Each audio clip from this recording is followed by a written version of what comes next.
27 डिसेंबर. देशाचे पहिले कृषीमंत्री आणि कृषी क्रांतीचे शिल्पकार. शेतीपासून शिक्षणापर्यंत, शिक्षणापासून राष्ट्रनिर्मितीपर्यंत आयुष्य समर्पित करणारे डॉक्टर पंजाबराव देशमुख म्हणजेच भाऊसाहेब यांची जयंती. या निमित्त जाणून घेऊया या युगपुरुषाचा प्रेरणादायी प्रवास. 27 डिसेंबर 1898 अमरावती जिल्ह्यातील नांदगाव खंडेश्वर तालुक्यात पापड या छोट्याशा गावात डॉक्टर पंजाबराव देशमुखांचा जन्म झाला. वडील शामराव देशमुख हाडाचे शेतकरी, म्हणूनच मातीशी आणि शेतीशी असलेलं नातं बालपणापासूनच त्यांच्या रक्तात भिनलं.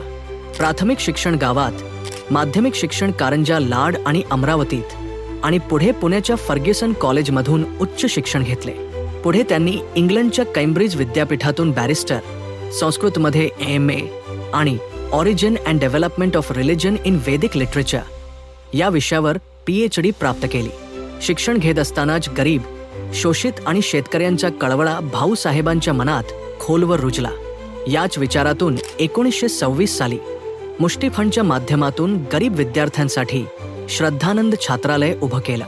1927 मध्ये शेतकऱ्यांचा आवाज बुलंद करण्यासाठी शेतकरी संघाची स्थापना केली आणि त्या आवाजाला धार देण्यासाठी महाराष्ट्र केसरी वृत्तपत्र काढले. 18 ऑगस्ट 1928 अमरावतीच्या अंबाबाई मंदिरात डॉक्टर बाबासाहेब आंबेडकरांसोबत खांद्याला खांदा लावून केलेला महाराष्ट्रातील पहिला मंदिर प्रवेश सत्याग्रह ठरला. 1930 साली त्यांची प्रांतिक कायदे मंडळात निवड झाली. शेतीशी नाळ, शेतकऱ्यांसाठीचा लढा पाहून पंडित नेहरूंनी त्यांना स्वतंत्र भारताचे पहिले कृषीमंत्री केले. कर्जाच्या साखळ्यात तोडणारा कर्ज लवाद कायदा बनवून शेतकऱ्यांना दिलासा देणारा कायदा निर्माण केला. म्हणूनच त्यांना भारताच्या कृषक क्रांतीचे जनक म्हटले गेले. 1952 ते 1962 10 वर्ष भारतीय शेतीचं भविष्य घडवणारा काळ ठरला. 11 डिसेंबर 1959 ते फेब्रुवारी 1960 भाऊसाहेबांच्या दूरदृष्टीने नवी दिल्ली येथे 100 एकर परिसरात जागतिक कृषी प्रदर्शन भरवले. यामध्ये 2 कोटी देश विदेशातील शेतकऱ्यांनी सहभाग घेऊन जगाला नवा अध्याय दिला. अमेरिकेचे राष्ट्राध्यक्ष, इंग्लंडच्या महाराणी, रशियाचे पंतप्रधान आणि पंडित नेहरूंसह अनेक मान्यवरांनी कृषी प्रदर्शनाचं कौतुक केलं. 1932 मध्ये भाऊसाहेबांनी विदर्भात श्री शिवाजी शिक्षण संस्थेची स्थापना केली. पश्चिम विदर्भात 300 पेक्षा अधिक शाळा व महाविद्यालयांचा दीपस्तंभ त्यांच्या प्रेरणेने आजही उभा आहे. पुढे 1950 साली लोक विद्यापीठाची स्थापना केली, जे पुढे यशवंतराव चव्हाण महाराष्ट्र मुक्त विद्यापीठ बनलं.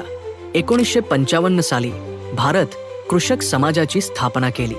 ही शेतकऱ्यांना राष्ट्रीय व्यासपीठ देणारी ऐतिहासिक देणगी ठरली. 10 एप्रिल 1965 दिल्ली येथे भाऊसाहेबांचं निधन झालं. पण शेती, शिक्षण आणि समाजासाठी त्यांनी केलेलं कार्य आजही जिवंत आहे. 20 ऑक्टोबर 1969 रोजी अकोल्यात त्यांच्या नावाने डॉक्टर पंजाबराव देशमुख कृषी विद्यापीठाची स्थापना करण्यात आली. अशा या युगपुरुषाला त्यांच्या जयंतीनिमित्त विनम्र अभिवादन. ज्यांनी शेतीला दिशा दिली, शेतकऱ्याला आवाज दिला आणि राष्ट्रनिर्मितीला विचार दिला, असे भाऊसाहेब आजही आपल्याला प्रेरणा देतात. हा व्हिडिओ आपल्याला आवडला असेल तर लाईक करा, शेअर करा आणि चॅनेलला नक्की सबस्क्राईब करा.